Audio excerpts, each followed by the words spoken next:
Orient bell tiles studio से आप देख रहे हैं एबीपी न्यूज। नमस्कार, मैं हूं प्रतिमा मिश्रा। दिन की हर बड़ी खबर के साथ आइए शुरू करते हैं भारत की बात। शुरुआत उन खबरों से जिन पर विस्तार से करेंगे चर्चा। आगरा की पहचान मुगलों के ताजमहल से होगी या छत्रपति शिवाजी महाराज के स्मारक से? इतिहास पर सीएम योगी के बयान से छिड़ा नया सियासी युद्ध क्या है, ये खबर आपको दिखाएंगे। आज छत्रपति शिवाजी महाराज महाराष्ट्र से लेकर यूपी तक क्यों ट्रेंडिंग है? सीएम देवेंद्र फडणवीस की आगरा से कौन सी इच्छा जुड़ी है, ये खबर भी आपके सामने होगी। देश में कुछ नेता नमाज पर तकरार के रिवाज को बड़ी शिद्दत से निभा रहे हैं, लेकिन सड़क पर नमाज का विरोध करने वाले सड़क पर जागरण भंडारे का विरोध क्यों नहीं करते? इस डबल स्टैंडर्ड की राजनीति को डिकोड करेंगे। और हर दिन की तरह रात 8:30 बजे होगी स्पेशल रिपोर्ट, जिसमें आज हम आपको दिखाएंगे मैं सिकंदर। तो सबसे पहले बात राजनीति के मुगल काल की होगी। आज इसको यूपी के सीएम योगी आदित्यनाथ ने अपने बयान से नया विस्तार दिया है। आगरा के दौरे पर सीएम योगी आदित्यनाथ ने कहा है कि यहाँ की पहचान मुगलों से नहीं बल्कि छत्रपति शिवाजी महाराज से है। सीएम योगी के बयान ने शहर की पहचान पर ही सवालिया निशान उठा दिया है। आगरा मराठा वर्सेस मुगल वाली राजनीति का नया अखाड़ा बन गया है। वैसे आगरा का नाम सुनते ही सबसे पहले आपके जहन में क्या आता है? शायद आंखों के सामने ताजमहल की ही तस्वीर बनती है। इसके बाद आगरा का लाल किला और फतेहपुर सीकरी आपके जहन में आता है। इन सब के साथ मुगलों का इतिहास जुड़ा हुआ है। लेकिन क्या आपने कभी आगरा को छत्रपति शिवाजी महाराज से जोड़कर देखा है? क्या आपको छत्रपति शिवाजी महाराज के आगरा से जुड़े इतिहास के बारे में कुछ भी पता है? लेकिन आगरा ताज सिटी होगा या शिवाजी सिटी, अब इस पर सियासी घमासान जरूर छिड़ गया है। यहां आप कहेंगे कि आखिर इतिहास के ये पन्ने पलटने की जरूरत ही क्या है? क्यों आगरा और छत्रपति शिवाजी महाराज के इतिहास को खोजने की कोशिश की जा रही है? क्यों हर दिन इतिहास के किसी नए किरदार या शहर को पकड़कर नए नए सियासी प्रयोग किए जा रहे हैं? दरअसल देश के नेताओं को आजकल एक रोग लगा है। इस रोग का नाम है देश से मुगलों की पहचान मिटाना और पूरे देश की एक विशेष पहचान बनाना। पहले यहां आपको सीएम योगी आदित्यनाथ का आगरा की पहचान पर दिया बयान सुनाते हैं। इसके बाद बयान का विश्लेषण करेंगे। पिछली सरकार ने क्या कहा? यहाँ पे एक म्यूजियम का निर्माण ये लोग करा रहे थे, उसका नाम भी इन्होंने मुगल म्यूजियम रखा। हमने कभी मुगलों का आगरा से क्या संबंध है? आगरा का संबंध ब्रजभूमि से है, वृंदावन बिहारी लाल से है, राधा रानी से है, और आगरा की पहचान अगर किसी से है तो छत्रपति शिवाजी महाराज से है। और इसीलिए हमने कहा यहां का म्यूजियम का नामकरण मुगल म्यूजियम नहीं होगा, छत्रपति शिवाजी महाराज के नाम पर होगा। सीएम योगी आदित्यनाथ ने अपने बयान में जो बड़ी बातें कही वो कुछ इस तरह है। मुगलों का आगरा से क्या संबंध है?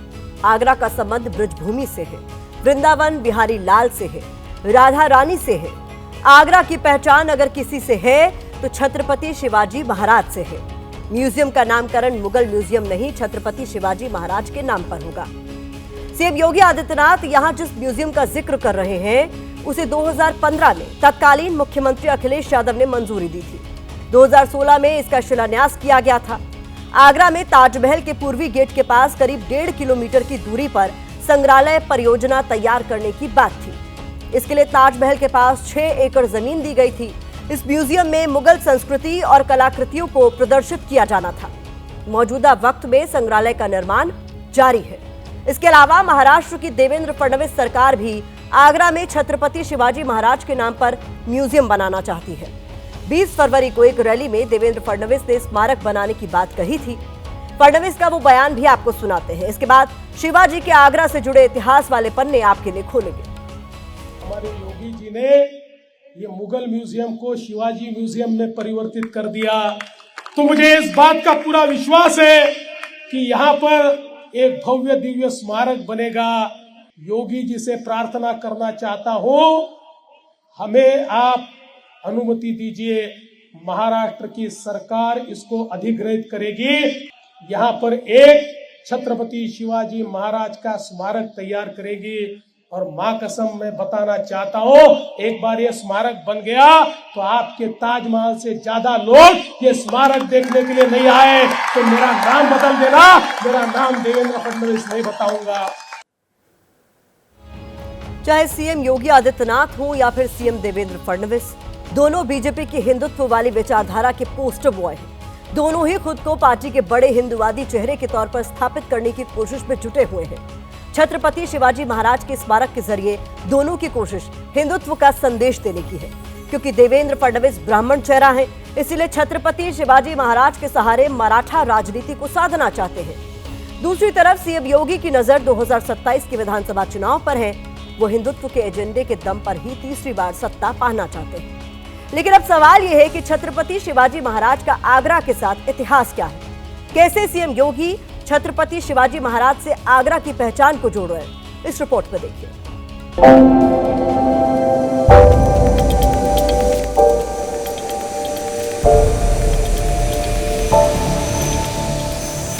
और आगरा की पहचान अगर किसी से है तो छत्रपति शिवाजी महाराज से है। ये सीएम योगी के शासन वाले उत्तर प्रदेश राज्य की सरकारी वेबसाइट है। आगरा पर सीएम योगी के बयान के संदर्भ में हमने इस वेबसाइट की पड़ताल की। इस वेबसाइट पर आगरा के इतिहास से जुड़ी जानकारी दी गई है। आगरा के इतिहास में सुल्तान सिकंदर लोदी से लेकर मुगल शासकों अकबर, जहांगीर, शाहजहां तक का जिक्र है। लेकिन इतिहास के इस पेज पर सिर्फ एक जगह मराठाओं का जिक्र किया गया है। मराठा इतिहास के बारे में लिखा गया है कि मुगल साम्राज्य के पतन के बाद शहर मराठों के प्रभाव में आया और 1803 में ब्रिटिश राज के हाथों में जाने से पहले इसे आगरा कहा जाता था। इसके अलावा इस पेज पर कहीं भी मराठा या छत्रपति शिवाजी महाराज के बारे में कोई बात नहीं लिखी गई है। अब सवाल है कि अगर छत्रपति शिवाजी से ही आगरा की पहचान है तो फिर सरकारी वेबसाइट पर उनका नाम तक क्यों नहीं है? तो फिर सीएम योगी आखिर आगरा को छत्रपति शिवाजी से क्यों जोड़ रहे हैं?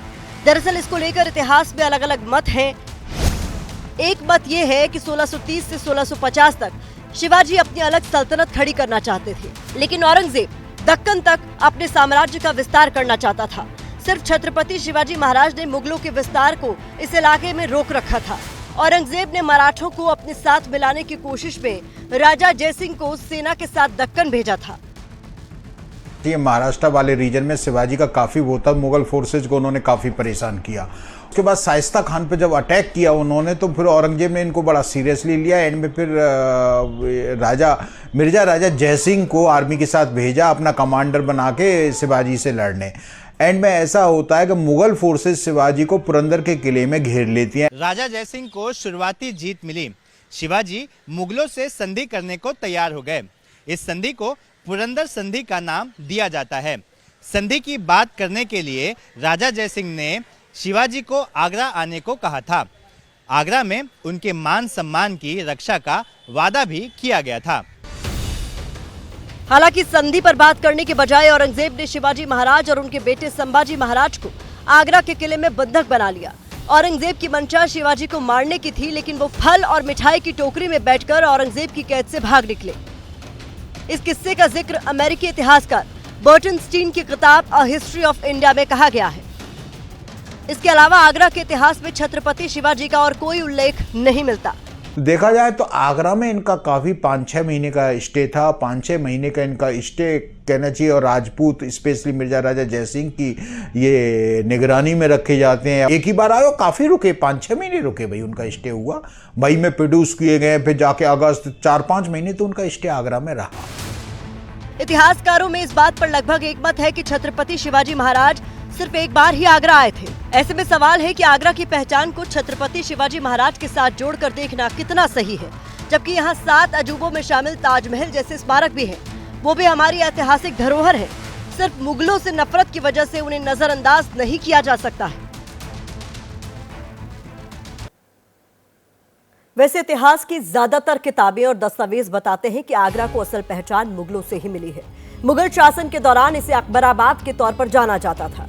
ये अकबर, जहांगीर, शाहजहां के शासन में मुगल साम्राज्य की राजधानी रहा। अकबर ने आगरा में लाल किले का निर्माण कराया। शाहजहां ने आगरा में ताजमहल जैसा विश्व धरोहर वाला स्मारक बनवाया। शाहजहां ने बाद में अपनी राजधानी को आगरा से दिल्ली शिफ्ट किया, लेकिन शाहजहां का बेटा औरंगजेब फिर से राजधानी को तत्कालीन अकबराबाद ले आया। ये सिर्फ इतिहास की किताबों में ही दर्ज नहीं है, बल्कि ताजमहल, लाल किला जैसी ऐतिहासिक धरोहर के तौर पर हमारे सामने मौजूद है। इसीलिए विपक्ष सीएम योगी के बयान पर सवाल उठा रहा है, बयान को ध्रुवीकरण की कोशिश बता रहा है।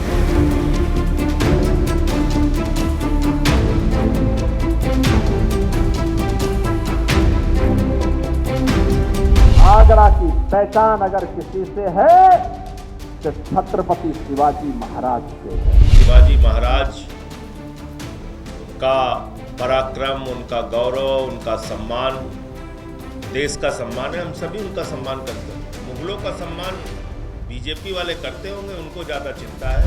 किसी व्यक्ति से पूछिएगा कि आगरा की पहचान कहाँ से, तो निश्चित रूप से वो ताजमहल का नाम पहले लेगा। इतिहास के पन्नों को पलटना वो भारतीय जनता पार्टी चाहती है, जिससे उन राजनीतिक ध्रुवीकरण हो सके। हिंदू मुसलमान की बात होती है। ताजमहल की जो बिल्डिंग है वो एक हिंदू राजा ने ही बनाया। आगरा को मुगलों ने नहीं बसाया, यह हिंदुओं के हिंदू राजाओं का एक स्थल था। देखिए, मोदी जी, योगी जी ये सब चाहते हैं इतिहास वो बदल देंगे, लेकिन इतिहास बदलते हैं आम जनता। ने आपके शाहजहाँ ने बनवाया कि यहाँ के जो भारत के मूल निवासी थे उन्होंने कारीगरों ने उसको बनाया। या उसमें क्या था ये तो देखने का और इतिहास के पन्नों पे है, लेकिन अब जो है वो भारतवर्ष का है। उत्तर प्रदेश में जैसे जैसे 2027 नज़दीक आएगा उस वैसे वैसे इस तरीके की बयानबाजियाँ और बढ़ती जाएंगी।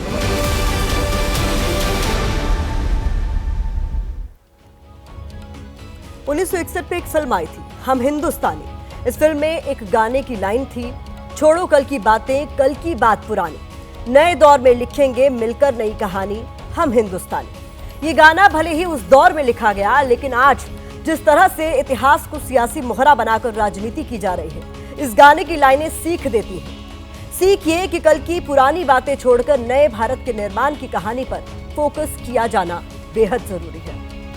अब हम अपनी दूसरी खबर का रुख कर रहे हैं। कल अलविदा जुमा है। इसके बाद 30 तारीख से चैत्र नवरात्रि शुरू होंगी और इसके अगले दिन 31 मार्च को ईद है। लेकिन इस त्योहारी सीजन से पहले एक बार फिर विवाद के 4 सेंटर पॉइंट बन गए हैं, जिसके केंद्र में है नमाज। उत्तर प्रदेश के संभल में पीस कमेटी की बैठक के बाद फैसला लिया गया कि सड़क पर और छत पर नमाज नहीं पढ़ी जाएगी। मेरठ पुलिस ने भी सड़क पर नमाज पढ़ने पर रोक लगा दी है। ईद की नमाज को लेकर दिल्ली में भी सियासत सुलगी हुई है। बीजेपी विधायक कर्नैल सिंह ने मांग की है कि सड़क पर नमाज पढ़ने पर रोक लगनी चाहिए। आज महाराष्ट्र में संजय निरुपम ने भी फडणवीस सरकार से मांग की है कि यूपी की तरह महाराष्ट्र में भी सड़क पर नमाज पढ़ने पर रोक लगनी चाहिए। ऐसा ही 14 मार्च को भी हुआ था, जब जुम्मा और होली एक साथ पड़े थे। और अब ऐसा ही कुछ नवरात्रि के अगले दिन पड़ रही ईद और नमाज को लेकर हो रहा है, जहां विरोध की कई आवाजें उठ रही हैं।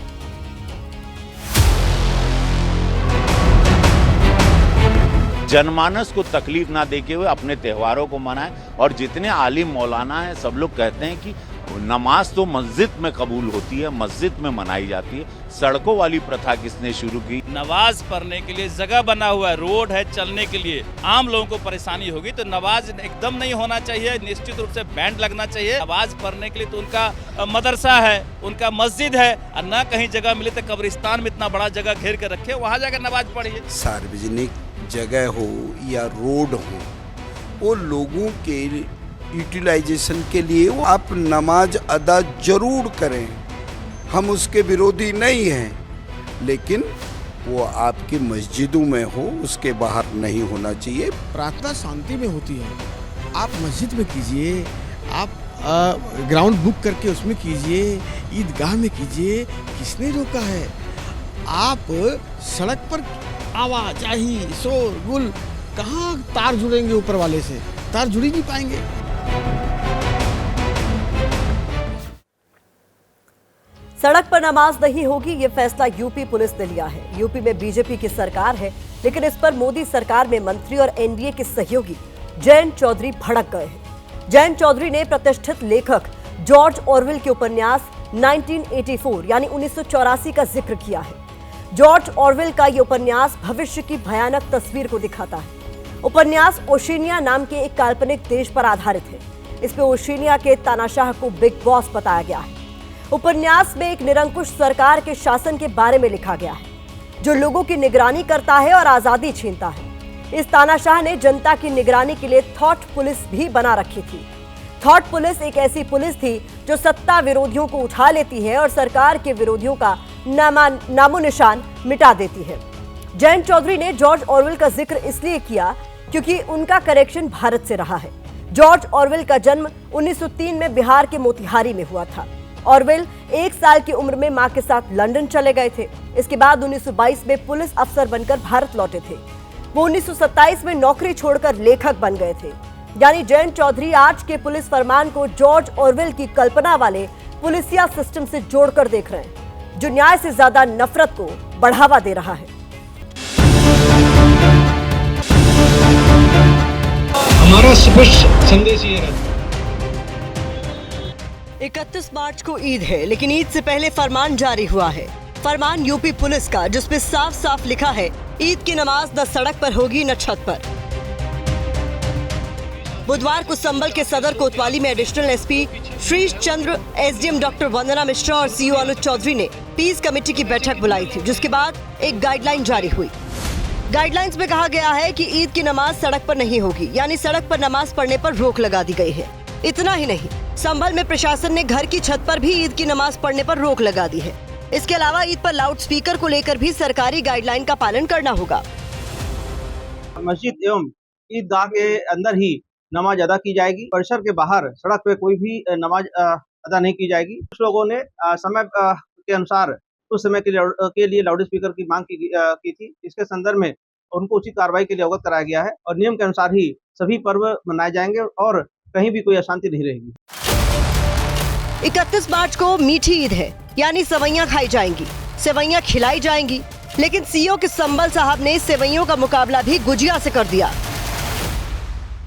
आप यदि ईद की सेवैयां खिलाना चाहते हो तो आपको गुजिया भी खानी पड़ेगी। यहाँ गड़बड़ हो जाती है, जहाँ एक पास खाने को तैयार, दूसरा खा नहीं रहा, तो यहाँ भाईचारा खत्म हो जाए। संभल की तरह ही मेरठ में भी ईद को लेकर यूपी पुलिस ने गाइडलाइंस जारी की है। मेरठ में सड़क पर नमाज पढ़ने पर रोक लगा दी गई है। किसी ने इसका उल्लंघन किया तो एफआईआर दर्ज होगी। उल्लंघन करने वालों का लाइसेंस और पासपोर्ट भी रद्द किया जा सकता है। किसी भी सूरत हाल में रोड पर नमाज नहीं पढ़ी जाएगी। अगर कोई बैठता है तो उसके खिलाफ बहुत ही सख्त कार्रवाई की जाएगी। और लगातार अपील कर रहे हैं लोगों से कि हमें कार्रवाई करने का मौका ना देता है। अगर ऐसा कोई क्रिमिनल केस किसी के खिलाफ दर्ज होता है तो पासपोर्ट और जो लाइसेंसेज होते हैं वो नहीं दिए जाते जब तक कोर्ट से एनओसी ना मिले। अगर ये लोग कोर्ट से बरी हो जाएंगे तभी इनको पासपोर्ट या लाइसेंस मिलेगा। ईद की नमाज को लेकर उठे इस बवंडर की आहट देश की राजधानी दिल्ली और महाराष्ट्र में भी महसूस हो रही है।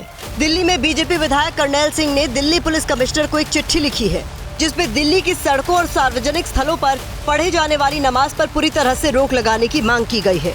अब इसी पर बीजेपी और आम आदमी पार्टी गुत्थम गुत्था है। जो सड़कों के ऊपर नमाज हो रही है, नमाज पढ़ते हैं, हर शुक्रवार को ट्रैफिक जाम हो जाता है, एम्बुलेंस फंसी रहती है। जब मस्जिद के पास उनके पास जगह है तो मस्जिद में नमाज पढ़े। ऐसा नहीं हम किसी कानून के विरोधी हैं। एम्बुलेंस के अंदर कोई आदमी मरीज है तो उसका धर्म नहीं होता है, वो किसी भी धर्म का हो सकता है। इसलिए मेरे सभी मुसलमान भाइयों से हाथ जोड़ के विनती है, दिल्ली के अंदर कानून व्यवस्था बनाए रखें। किसी को नमाज से तकलीफ है, किसी को अजान से तकलीफ है। ये 27 साल बाद सत्ता में बड़ी मुश्किल से आए हैं, ये तकलीफ ही के अंदर है और ये समझ नहीं पा रहे हैं ये लोगों को क्या जवाब दें। इन पर जवाब नहीं है, भटकाने के लिए, लोगों को डाइवर्ट करने के लिए धर्म की राजनीति करते हैं।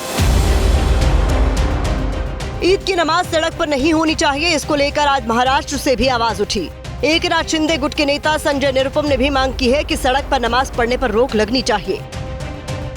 जितने मुस्लिम भाई हैं वो सभी या तो ईदगाह में जाके नमाज पढ़ें या मस्जिदों में नमाज पढ़ें। मुंबई के सड़कों पे नमाज न पढ़ें।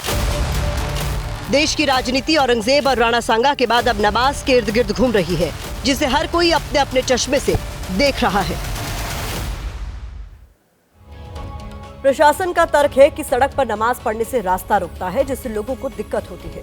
लेकिन हर रोज सड़क पर नमाज नहीं पढ़ी जाती। साल में 2 बार ईद के मौके पर ही कुछ जगह सड़क पर नमाज होती है। फिर इतनी दिक्कत क्यों? आमतौर पर दोपहर की नमाज पढ़ने में औसत समय करीब 15 से 20 मिनट लगता है, लेकिन कांवड़ यात्रा के समय कई दिन तक रास्ता ब्लॉक कर दिया जाता है। वीवीआईपी रूट के समय भी कई बार 30 से 40 मिनट तक रास्ता ब्लॉक रहता है। सड़क पर जागरण होता है तो औसतन 4 से 5 घंटे लगते हैं, जिसकी वजह से कई बार रास्ता बंद हो जाता है। सड़क पर जगह जगह भंडारा होता है तो इसमें भी 2 से 3 घंटे तक रास्ता बंद होने की नौबत आ जाती है। सवाल तो छत पर नमाज पढ़ने की रोक पर भी है। आखिर छत पर नमाज पढ़ने से किसी को कैसे रोका जा सकता है? यही सुलगते सवाल अब अलग अलग पार्टियों के नेता बीजेपी की सरकार से पूछ रहे हैं। हमें कोई एतराज नहीं है कि सड़क पे जगराते हो, माता की चौकी हो। हाँ, इस बात पे एतराज है कि ईद की नमाज के लिए सड़क बंद कर दी जाती है, तो उसकी इजाजत क्यों नहीं? तो ये सब नौटंकी है। बिहार की इलेक्शन आ रही है, उनके साथ नीतीश कुमार है, बिहार में करके दिखाओ नहीं। एक तो उनको आप सौगात दे दो, नहीं तो बिहार में भी कहो कि हम नमाज नहीं पढ़ने की। एक तरफ नरेंद्र मोदी कतर के शेखों को प्रोटोकॉल तोड़ के गले लगाते हैं जैसे कुंभ के मेले में बिछड़े हुए भाइयों, दूसरी तरफ नरेंद्र मोदी 32 लाख ईद की किट बंटवा रहे हैं भाजपाइयों से। ये ड्रामा और नौटंकी भाजपाइयों को बंद करना चाहिए। समाज में है उसमें एक भ्रमित करने की कोशिश हो रही है, वही कहीं ना कहीं सोसाइटी को डिवाइड करने की भी कोशिश हो रही है। और जब कोई भी देश इस तरह से डिवाइसिव नियत के तहत चलाया जाता है तो हमेशा देश को नुकसान ही हुआ। ये सिर्फ दिक्कत उनको हो रही है जो लोग सिर्फ मुसलमानों को टारगेट करके आज राजनीति कर रहे हैं। पिछले कुछ सालों से सड़क पर नमाज पढ़ने को लेकर विवाद बढ़ा है और इस पर पुलिस एक्शन भी हुआ है। अप्रैल 2024 में मेरठ में सड़क पर नमाज पढ़ी गई थी। पुलिस ने ट्रैफिक जाम के आरोप में 200 लोगों पर केस दर्ज किया था। अप्रैल 2023 में कानपुर में सड़क पर बिना अनुमति के नमाज पढ़ने के आरोप में 2000 से ज्यादा लोगों पर 3 FIR दर्ज की गई। नवंबर 2022 में गाजियाबाद पुलिस ने इमाम के खिलाफ FIR दर्ज की थी। आरोप लगा था कि इमाम ने 25 से 30 लोगों को सड़क पर नमाज पढ़ने के लिए मजबूर किया। मुद्दा चूंकि हिंदू मुस्लिम से जुड़ा है, इसलिए धर्मगुरु भी आमने सामने हैं। आज़ादी के बाद से और उसके पहले से भी ये सब चीज़ें होती आई हैं। जगराते भी सड़क पे हुए हैं, कावड़ यात्रा भी सड़क पे निकलती हैं, जितने भी हिंदू धर्म के त्यौहार हैं उनके जुलूस निकलते हैं या सिख धर्म के निकलते हैं, वो सब सड़कों पे तो निकलते हैं। किसी मुसलमान ने आज तक कोई कंप्लेन किसी के खिलाफ नहीं की, बल्कि उन जुलूसों में, उन त्योहारों में शामिल होते हैं मुसलमान।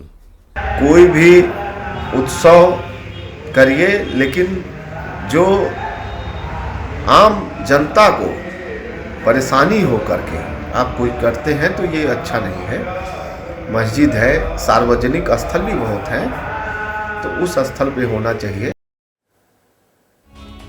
ईद हो, नमाज हो या नवरात्र हो, देश में हर तरफ सिर्फ धार्मिक विवाद का शोर है। इस शोर के बीच भाईचारे की कुछ बातें आपके सामने हम रख रहे हैं क्योंकि ये पंक्तियां ट्रेंड कर रही हैं।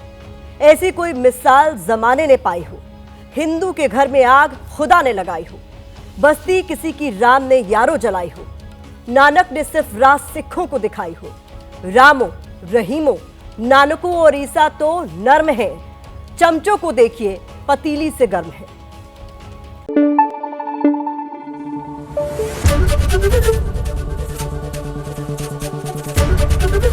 ABP न्यूज आपको रखे आगे।